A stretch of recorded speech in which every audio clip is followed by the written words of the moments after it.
Perceptions in college football. When are we going to learn, people?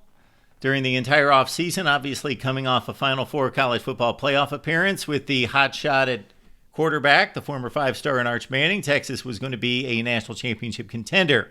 OU was going to be relegated to the dust, according to many, coming off a 6-7 season, and Brent Venables on the hot seat.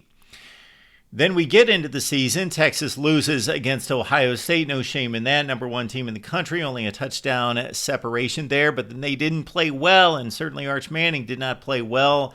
And it got worse and worse and worse. And the entire team didn't show up in Gainesville. Texas suffers a second loss. Meanwhile, Oklahoma rolling through its season.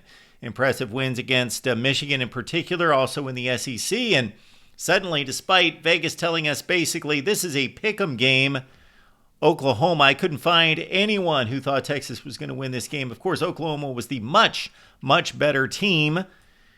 But here we are. Final score from the Red River rivalry. Texas 23 and Oklahoma 6.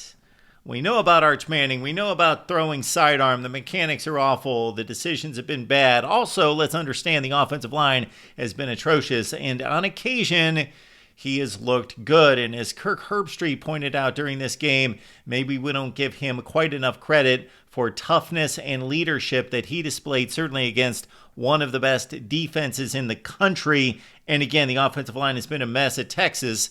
They had to play a true freshman due to injuries today. He obviously acquitted himself quite well. OU led at 3-0 on a field goal. John Mateer, of course, the storyline on the Oklahoma side, and maybe in all of college football, is concerning his thumb or the broken bone in his hand in particular.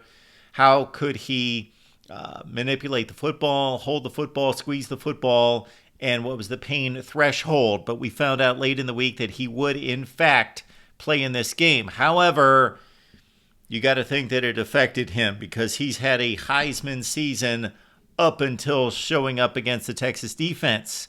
Early in the game, he does not see Isaiah Sategna down the field wide open, and he throws it to the other side of the field, and Malik Muhammad picks it off right to him. Muhammad, one of the guys that missed the Florida game, and he was sorely missed, intercepts at the 42, but Texas does not convert as Mason Shipley doink on the 55-yarder, and OU basically in control for the first half hour of this game, led in total yardage at 1.85-41. Texas, though, hanging around. It was a 6-3 game at halftime, and R. Mason Thomas sacks Arch Manning to lead off the second half.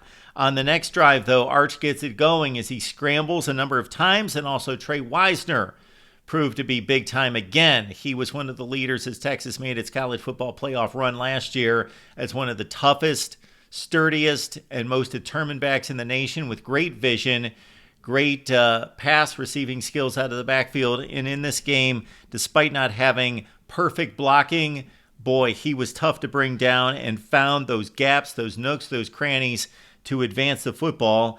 And DeAndre Moore with the touchdown reception from Manning in the back of the end zone, and Texas on the board were our first touchdown of the game, in fact, in the second half at 10-6.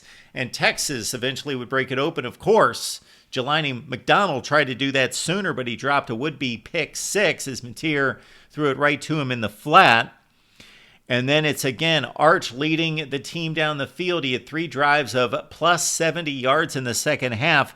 Parker Livingstone with the reception as Texas was buried deep in its own end, and Herbstreit and myself uttered the same thing at the same time as many of you probably did at the same time as Arch Manning was delivering on a 3rd and 10 plus as he was flush from the pocket, rolled right, and delivered an NFL throw, a laser beam to the right sideline. And this has been the mystery this season of Arch Manning looking like a befuddled freshman much of the time as he takes the field. And that's aside from the offensive line issues. That's going to affect any quarterback, Tom Brady on down the list. But then other times he looks like he is NFL ready. He obviously has the arm talent to get it done. Is it elite, best in the business, generational? No, but it's probably on that next level. It is extremely good. And again, Trey Wisner with a number of nifty runs that led to a field goal to make it 13-6 at this point. Then John Mateer throws behind his receiver down the middle of the field. He was open. Littleton deflects it. It gets intercepted at midfield. There's 13 minutes left in the game, and Texas once again is in business. But despite getting those 3 interceptions from Mateer, Texas never truly separated, but their defense was so stout in this one, you never really felt as though once they got 13-6 in front, that they were going to let it go. But once Ryan Niblett got his hands on the football on a punt return, check that one out. If you haven't seen it, you got to look at it. You talk about guile and grace and grit and reading his blocks, and the Texas blocks were not devastating in any such way. They just knew what to do and what to shield, and DeAndre Moore in particular getting in the way of a couple would-be tacklers, and Niblett went 75 yards for the backbreaker to make it 20-6. Then Texas on the next drive defensively with back-to-back sacks of Mateer as he started to get the offense rolling with 3 straight completions to get to the fringe of the red zone, but Texas shut it down mighty fast, and the Longhorns ride home with the victory 23-6, and this is the Texas team we expected to see all season, and for many people, the Oklahoma team that you expected to see. Let's not overreact to this one either.